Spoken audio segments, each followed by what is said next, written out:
Here's the thing, Soho Square in the West End of London. Look around, and what do you think?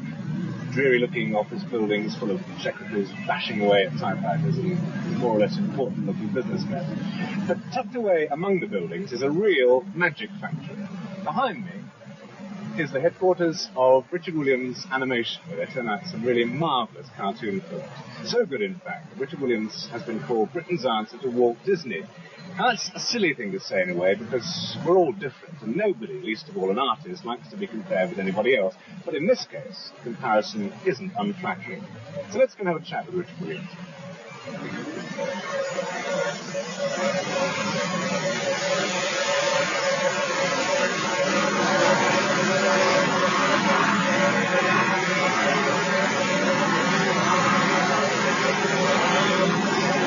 Well, this is the heart, the very cosy heart, I would say, of the Richard Williams organisation. It's not where the real work is done, because this is just the office. Richard himself has just torn himself away from looking at the results of the work done in the studio yesterday, what we call the rushes, and he's just got a few minutes for it before he gets back to the drawing board, as they say.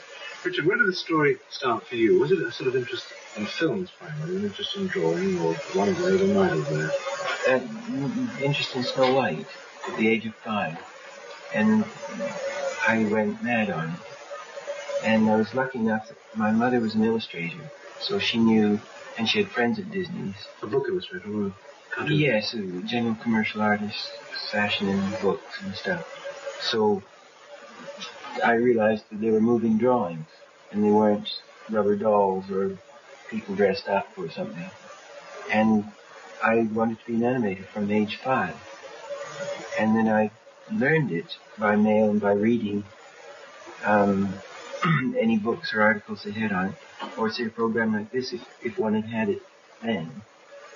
Anything like that, you'd pick up, as a child, you'd pick up all the principles. And then I really sort of had it worked out by about 12 years old. Where were you living then? In Canada. I'm from Toronto. And then I gave it up. I lost interest when I was about 15. Oddly enough, after I'd been to Disney's on a visit, and I saw Rembrandt and lost all interest in animation. And then picked it up later, when I was 22. I came to London and started all over again. The most exciting project right now, and for some time past, I suppose, is Nasruddin, your first full-length cartoon, and only about the third or fourth in this country as a whole. Why have we got such a short tradition of full-length cartoon making? Well, the only place that's got a full tradition, a tradition of proper tradition is America. Yeah. And the only reason they have it is because of Walt Disney. And Disney, practically single-handed, built that industry. What is the story of the film, loosely? It's about a poor man called Nasruddin, who's a peasant and simple fellow, very smart in a way, but he's basically very, very simple. And he gets the terrible schemers, and the Grand Vizier, who's played by Vincent Price, who does the voice, and they're all corrupt, power-crazy maniacs. And there's a war between Persia and India. And to prevent the war, by a series of flukes, Nasruddin, the poor, tattered fellow, becomes the ambassador to prevent war. And then all the crooks try and stop him preventing war, and in the end he comes out on top. This is preliminary work. So, art director's sketches of the general look of Nasruddin, or the look of the film. And we'll be doing these paintings at the same time that we're working out the story line. The colours are absolutely superb, aren't they? Well, they're fading because some of these are 4 years old. We can't see our hero himself on here, can we? Yes, he's in around here. This is where he goes into a garden, a sort of magical garden. And inside there's a princess and this terrible bee. And Nasruddin leaps in the garden and beats off drives the terrible beast away and presents himself as the savior for the princess. And she hits Nasruddin in the eye, calls for a guard, throws him out, and it turns out that she's in love with the beast. Which is Vincent Price character. This is the villain. Yes, this is Vincent Price. And rather like Disney's used George Sanders as the, Shere Khan, the tiger in the Jungle Book, we've got Vincent Price as our villain. And he will kind of look like Vincent Price. Great casting. And he has a vulture, Brute, who also looks like him. And the vulture's the only one who will listen to him.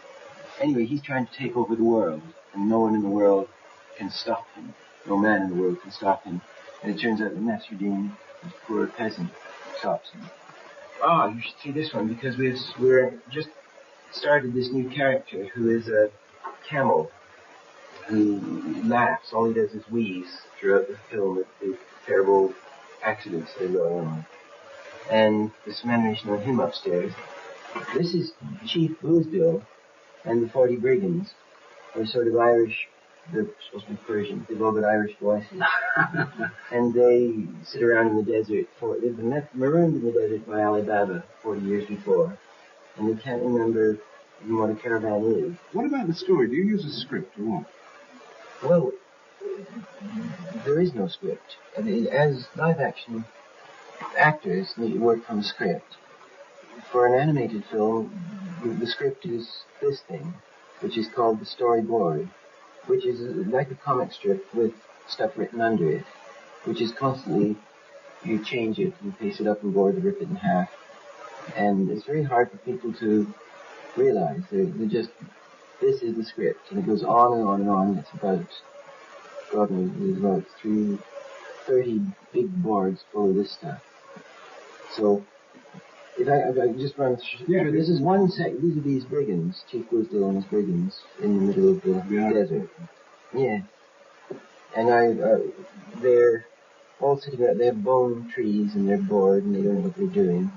And they're all bleached out. They're all sepia colored because they're bleached out by the sun. And then you hear in the distance, a sort of a caravan, and the camera will go over here.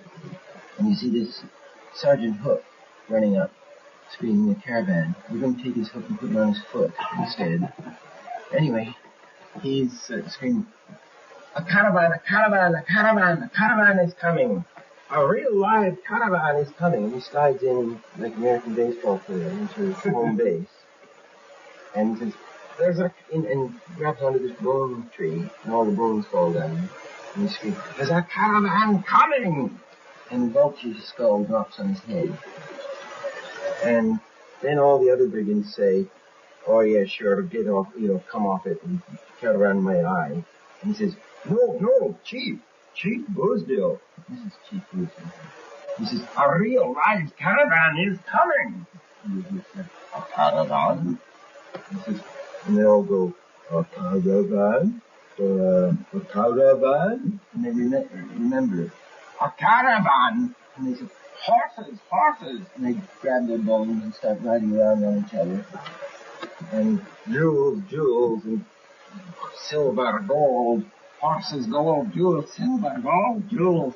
And then they're completely covered in dust. And then you hear a sort of dirty laugh, and one says, girls, or women, girls.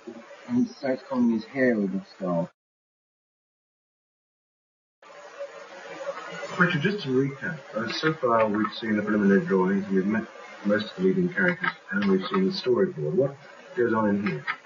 This is the standard animation desk, which is filthy.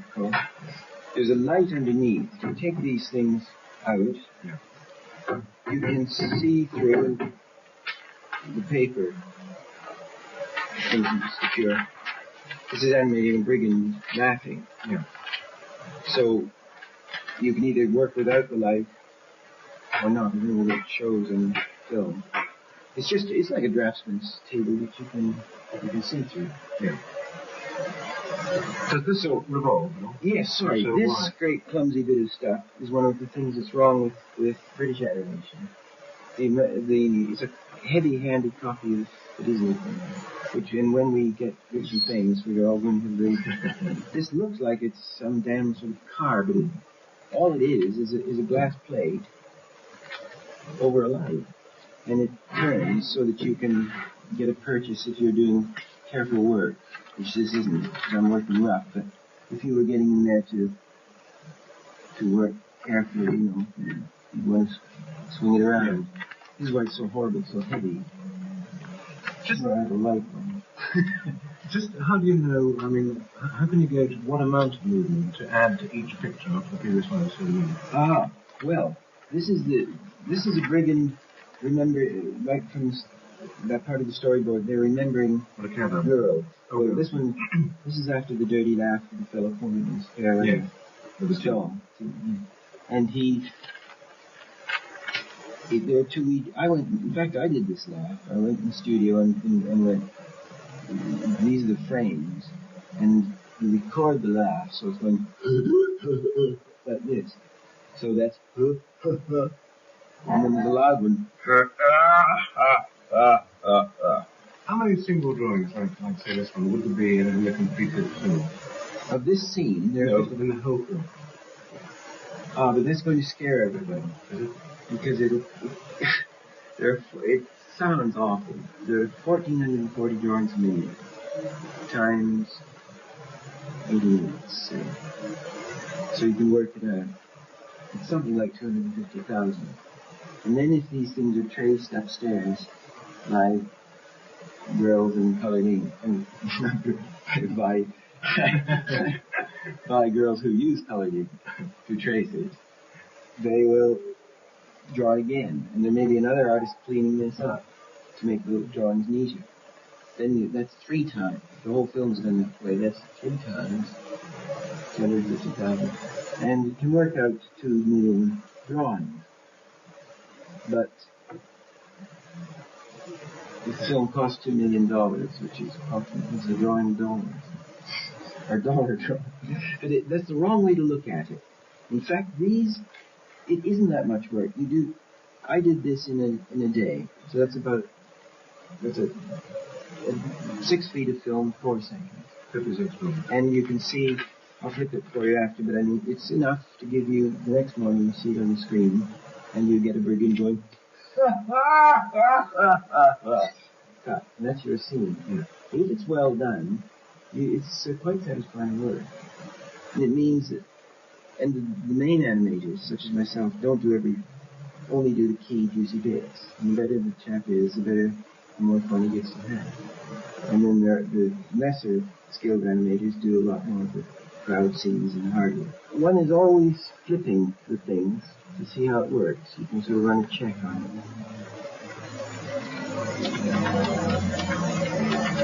Now I'm flipping slowly to study the movement.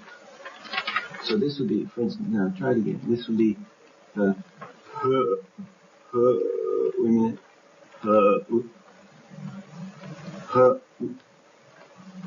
The big one, little one, slaps his head and here comes the big one, and then some as he thinks about girls. Each drawing is then taken up to the camera. You'll see it. Put on if this was the camera, take that picture, take the next drawing, take another picture, etc. Except these are all for two exposures each. So if I was doing it right, it'd go click, click, wait a minute, 1, 2, picture, 1, 2. Yeah. Next one. So we'll see that later. Yeah.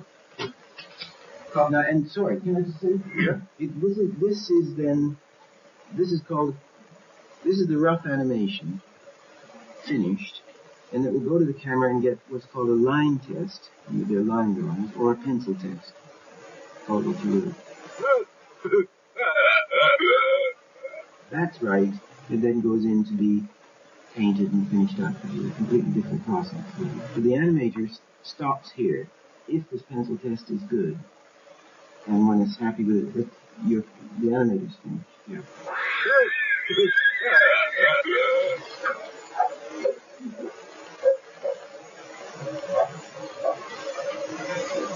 What's happening here? He's measuring up the length of the wheeze, and then the little Camel explosion. wheeze. The ha-ha. Yeah. You see? Right, you see, now here we have the start of sound of the camel's wheeze. So the start of sound here corresponds to 0 on the bar sheet. Yeah.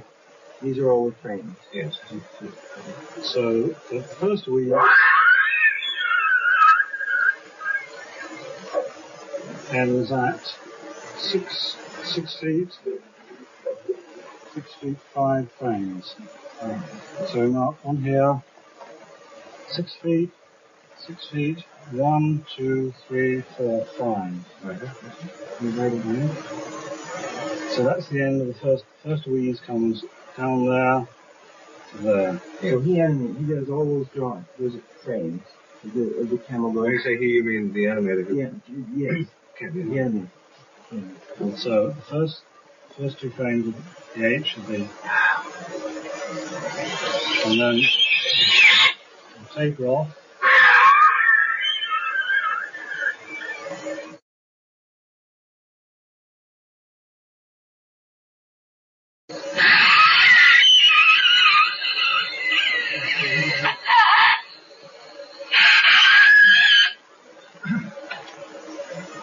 Can you do that? Yeah, that can be done. It's a little different than I thought it was going to be, you know.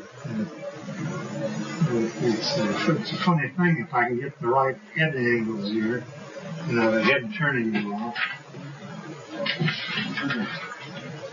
Here's the drawings of the head turning. Shouldn't we?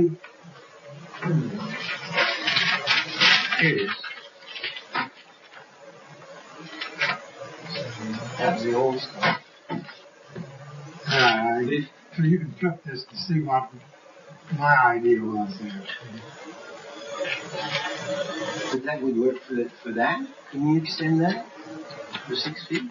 Yeah, I can, sure. We can make that It's real slow at the end there. Then he does his aha there at the end with his mouth closed when the sound ends. Does that sound all right? No, I mean, that's fine. Are you happy with that? Yeah, it'll work. The animator's rough drawings are tidied up by an assistant and then sent here for inking and painting. The drawings are first traced in coloured ink on transparent acetate sheets called cells. Finally, they're painted on the reverse side in opaque colours. Later, they'll be placed on top of painted backgrounds and film.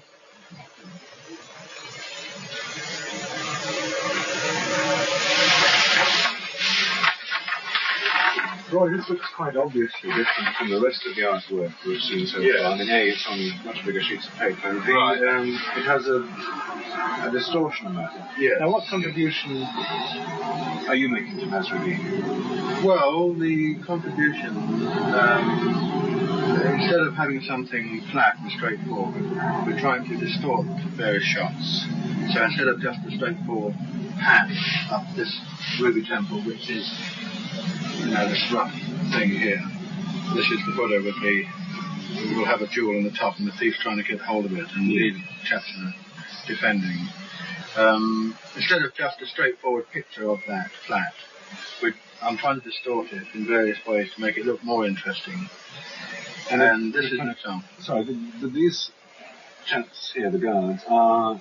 These are the guards. The guards are That's over here. This is just a terribly rough thing, just to give me an idea if I want to, I can literally sort of bend it and twist it and keep messing around till I feel how I want my drawing to go. Yeah. And this is the result of one of these, my efforts here, where I've bellied out the middle, and the camera will be at the same field, panning up. And it will appear, because of the drawing going out, the camera's coming in. And then eventually we hold at the top and then we go right into close-up, right into that jewel. But again, because the camera can't go in as far as that, I've done a match cut to another piece of artwork, and the speed of the shots and the cunning of it, hopefully, that you won't notice, to this piece of artwork here, means that I can, we can get right into close-up on that. And in fact, if I wanted to, do another one, I could probably match cut again, and you could go right into the red. We don't want to, but, that's where we want to end up. The background paintings, like this one, are simply stage settings against which the characters, painted on cells, can be made to perform.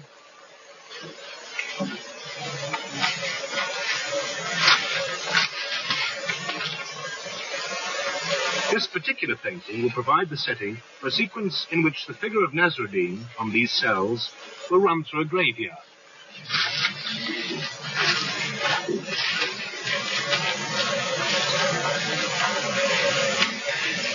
Brian Willis, this place is full of talent, a legion of talent, if one phrase. You've got lots of clever people doing their special things, all contributing to the whole, with it all conducted by Richard with his magic wand.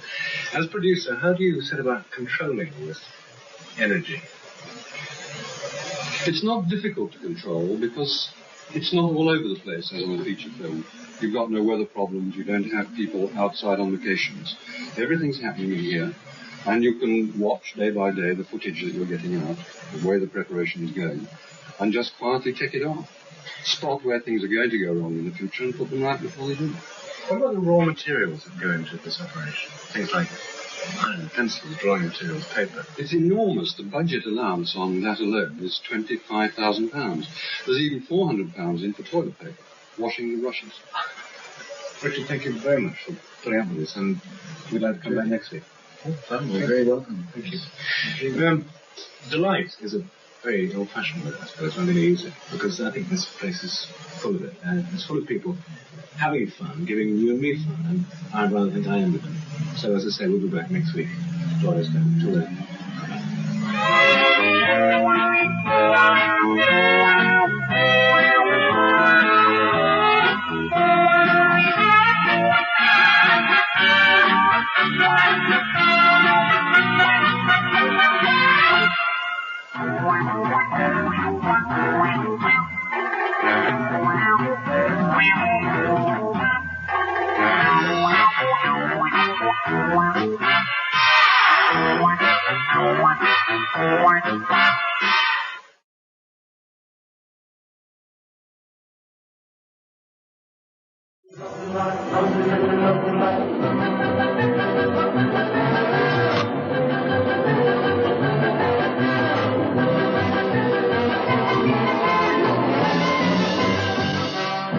Hello again. Well, last week, you may remember, we paid our first visit to Richard Williams' animation, the Magic Factory, literally, in Soho Square, right in the West End of London, just a few yards from Oxford Street. But it's a magic world all of its own. And we didn't see, a third of the fascination of the place last week, so we're going to continue our tour right now. The first big break, I suppose, in this country was the Little Island, wasn't it? Well, it was a big break and it almost broke me. But I made it alone, and I did television commercials to get the money and financed Little Island myself. It was a half-hour allegory, and it was a sort of art film or artsy, craftsy market. Or I didn't think of the market, but it was a sort of experimental thing, and it took 3.5 years to make, and got a British Academy Award and a lot of prizes, and Rank distributed it, and they hated it. And it wasn't their sort of thing, and it really should have gone out with a limited, sort of art cinema. They were frightened of the fact that the three characters were called Truth, Good and Beauty, perhaps. Yeah. Rather than Mickey Mouse and Donald Duck. Right. But they took it, which was the strange thing, and then got horrified. The thing was that it got all this critical acclaim, and I was then made as some sort of animator. But there was no money from it. In fact, I've lost my shirt, and the film only now money is coming in from it. It's made its money back. Why did you choose to make an abstract story at that stage? just suddenly had the idea that animated films could be quite different than anything I'd ever seen, and that it's capable of dealing with serious subjects, however crazy the artist or author might be. But I mean, it's capable of doing anything.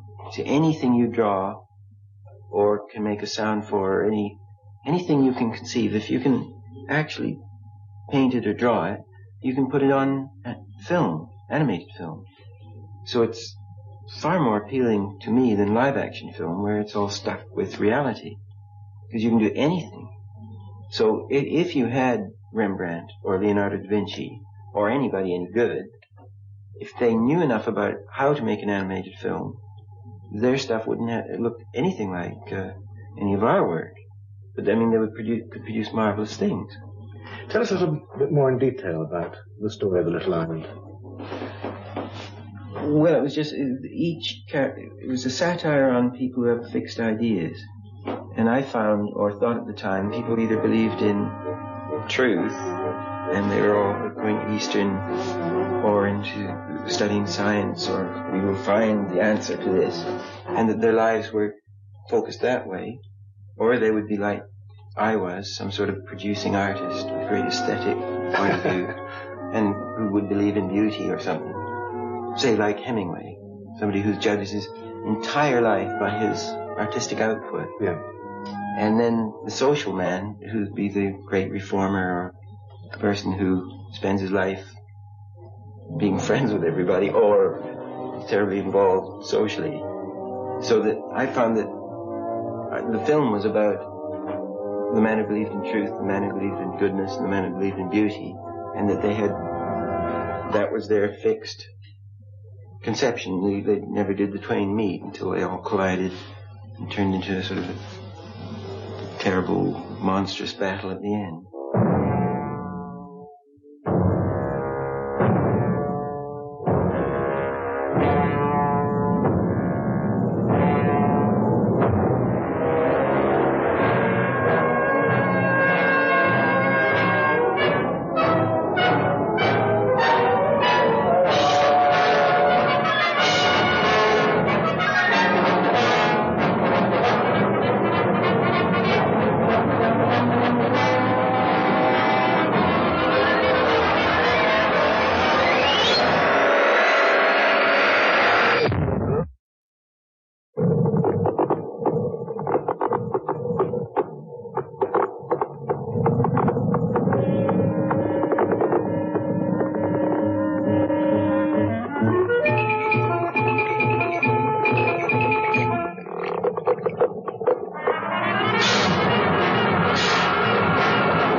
Lots more awards for Love Me, Love Me. Now, an American magazine, which will be nameless, said in deathless prose, even if it's billed with a grade Z flick, we urge you to catch Love Me, Love Me, a fey and funny British cartoon. It also calls you a whimsical Englishman. How do you feel? Are you whimsical?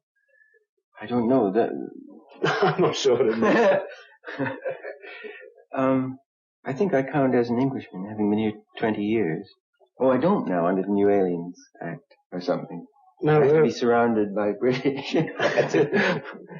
But so Love Me, Love Me stars the great Squidgy Bod, doesn't it? Tell us about the film.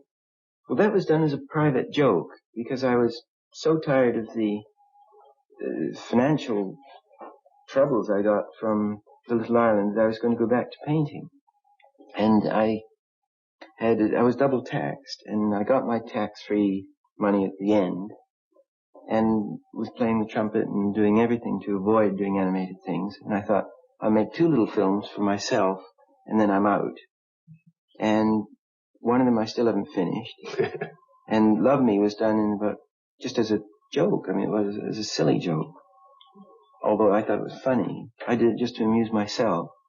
And it was quite cheaply made and the awards and junk all came later, but it was a commercial success. But was it another allegory? Shock. No, well, it was sort of, but it was funny. I mean, his meaning. I mean, Squidgy Board was it was based on Pee Wee Russell, the American clarinet player who died recently, who was always falling over everything and totally inept. And everybody loved him. And it was just, anyway, I mean, it was done for fun. And people, normal people fell down laughing at all the things that I thought were funny. And I had these funny bits of timing in it, which were quite unorthodox. And I found that in the cinemas, people were doubling up at the same things. So I thought, well, there's a market for my work.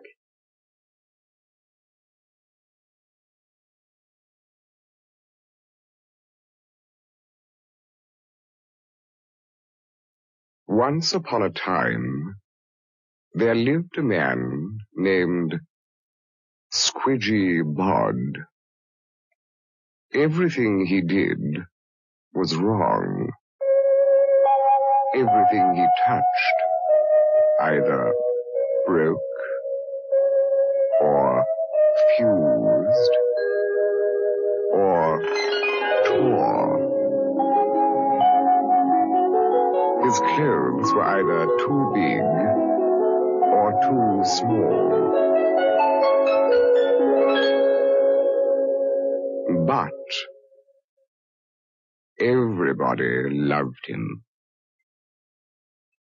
When he went out, dogs would lick him. Horses would wave their tails at him. And little children would follow him.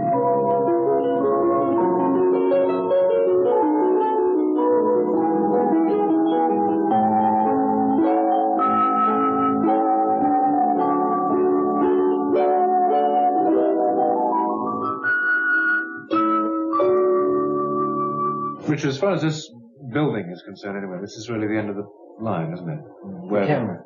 Where the pictures actually get put onto film. Yes. Now, this I assume is a camera heavily disguised as a tank. Why is it so elaborate? I mean, why not just use a camera on a stick? Well, it basically is what you say is a box brownie sitting shooting on a kitchen table.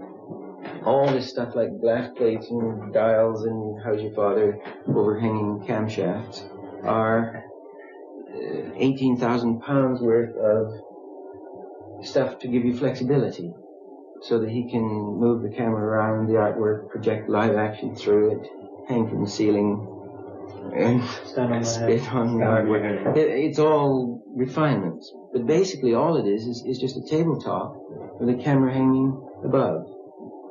And what is this you're shooting at the moment? It's obviously not Nasruddin. No, well, this is just a setup to show you on the Christmas Carol. I mean, if you can see, the glass plate is to flatten everything down. That is what's known as a background. And this is from Bob Cratchit's home.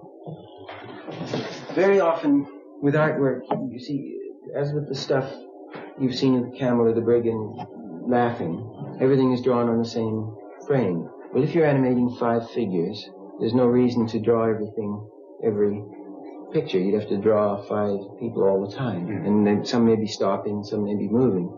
So what you do is you put it on different levels. This is one of the, if you press it down, the glass is just to flatten it out. That's his sister minus her head, and the brother.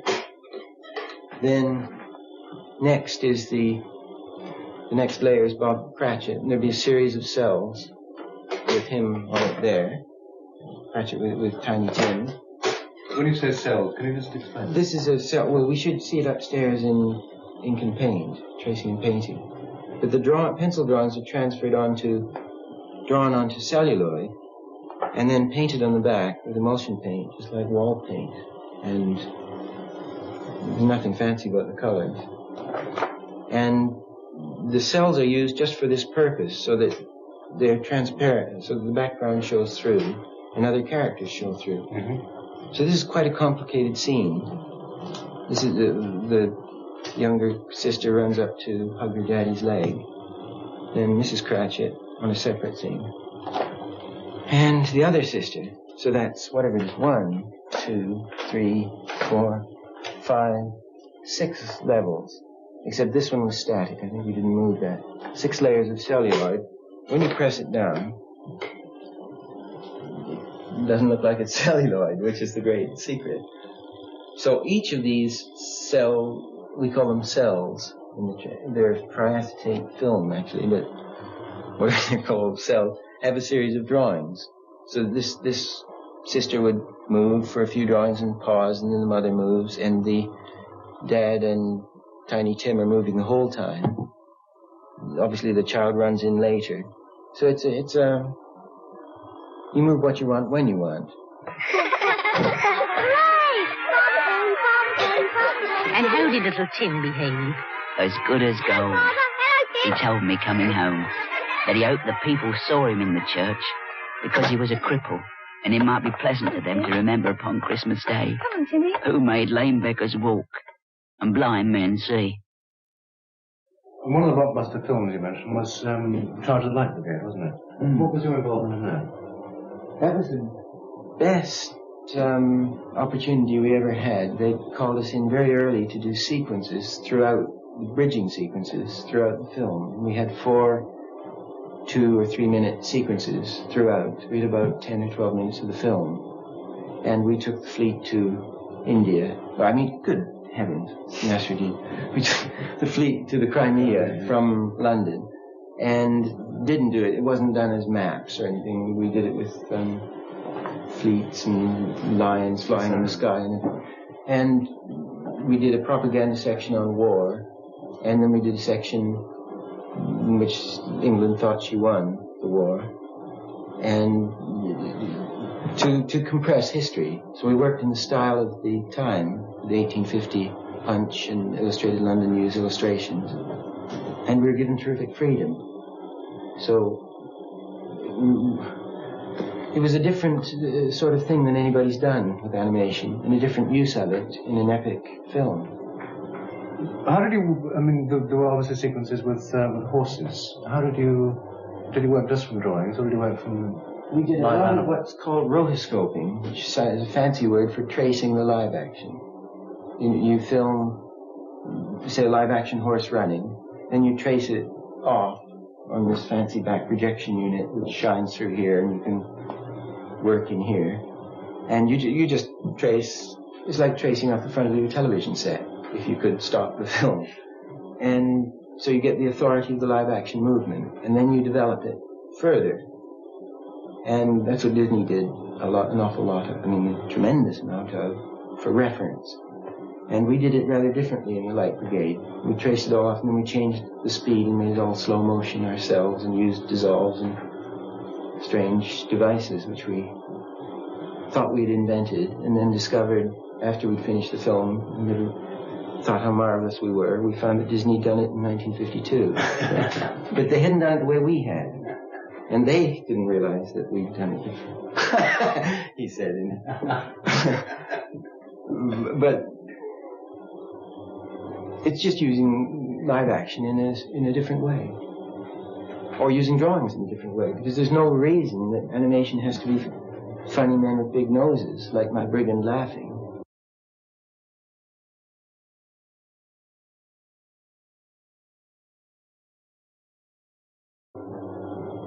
And any style will work with animation. You can do anything if you're good enough.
Black Brigade, with me. What?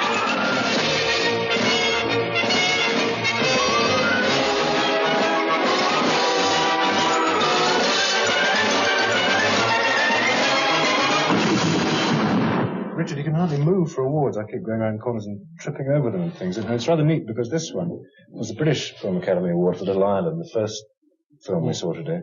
And the big fella, the important one, the Oscar you got for Christmas Carol. Now, that's nice to have. I mean, marvellous. But that film was important in other ways for you, I think, wasn't it? Yes, it was a really... We didn't want to do it except as a trial run for our feature, Nasruddin. And the carol being 26 and a half minutes long was literally a third of a 78 and a half minute feature. So we were able to try out all our systems of production line stuff, how good we were, whether we were good enough to get a commercial success, which we did, and that's what we shot for. And we found out all our weak spots and strengths under fire. So it's like training for a long distance run, and by doing a third of the run. And we didn't expect anything like this from it. Well, I'm convinced you're going to win the race that you've trained for. Thank you very much indeed. We just want to get in the race. Thank you very much, Richard, for being on Clapperboard. It's been a great pleasure. And we'll round off this week's Clapperboard with another look at Richard Williams' Oscar-winning Christmas Carol. See you same time next week. Till then, goodbye.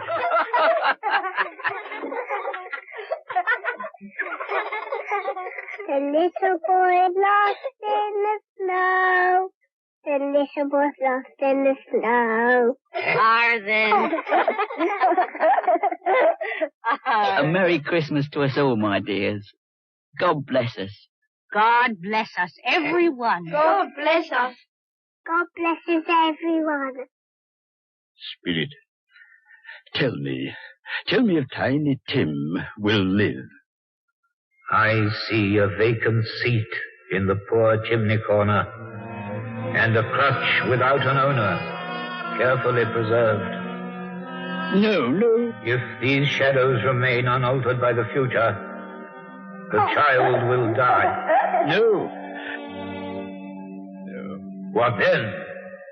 If he be like to die, he had better do it. Don't. And decrease the surplus population. Oh, God, to hear the insect on the leaf pronouncing on the too much life among his hungry brothers in the dust. What place is this? A place where miners live, who labor in the bowels of the earth. But they know me. See? Gentlemen, let nothing you dismay. Remember Christ our Savior was born on Christmas Day to save us all from Satan.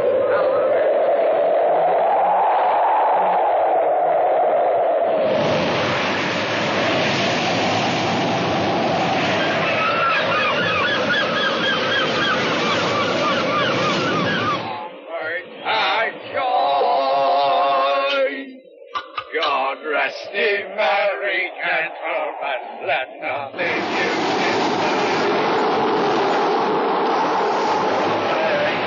Was born on Christmas night to save us all from Satan's power when we have gone astray.